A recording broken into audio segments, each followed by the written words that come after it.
Okay, like I'm in the last like 3 minutes of the America's Next Wanna Be on Top. Da da da da da. You know that one? There's a documentary about it. It's like a tell-all about all of the messed up shit that I remember watching on TV when I was a child and like lapping it up. And I do think that as a child, I knew all of that was like fucked up and wrong, but then there was almost sort of id sensibility of like, at least these people are being honest about the disgusting stuff. Like there was, unfortunately, as a child, you would watch this stuff and you would be like in awe at like how absolutely awful, absolutely rotted the way they treated these models was, but it also like weirdly was validating because it showed us like it was a clear reflection of the darkness of the time and the way that both this industry and like society was out to get women, truly just like out to get us.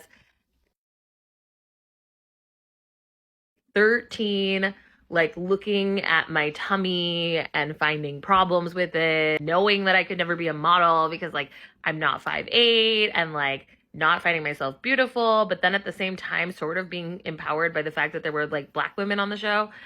And the representation was beautiful to see Miss J. Alexander. Like it was like, I don't want to say that it's like nuanced and like a function of its time, because I do feel like it was truly, even for the time, fucked up. But then I felt like for the time, it was like one of the true, honest, not sugar-coated portrayals of the way that we treated the feminine at the time. So it was also sort of revelatory in that way as a young, like growing up to be a femme-bodied person in this world.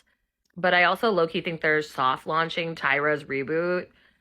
She's like, when you get called out for stuff, you also gotta like call yourself out for stuff. So like if you're calling me out, you gotta call you out. Like she's like now the poster child for forgiveness and redemption, even though she's left just a trail of literal like hell in her wake. Like she pimped out these girls for America's enjoyment and like low income, like women who like did not have a lot of options in the era of like the files. Like it's like we know like that this was all part of the same instrument.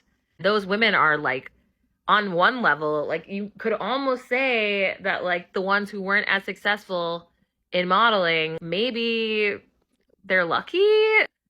You know, I don't know. That's a wild argument. Don't come for me. But like you kind of feel like they're protected from like the worst parts of the industry in part because they did like the worst parts of it in this like boot camp, but it was like streamed worldwide, so it was kind of exactly the same impact. So I guess she did that. I guess she did in fact tell them how bad it would be in the industry. They just didn't get money out of it. Also, I'm a comedian, and I a long time ago made a parody of America's Next Top Model, America's Next Top Spice, about the spices, like cumin and like nutmeg and stuff like that. And I reposted it to my profile. Watch it.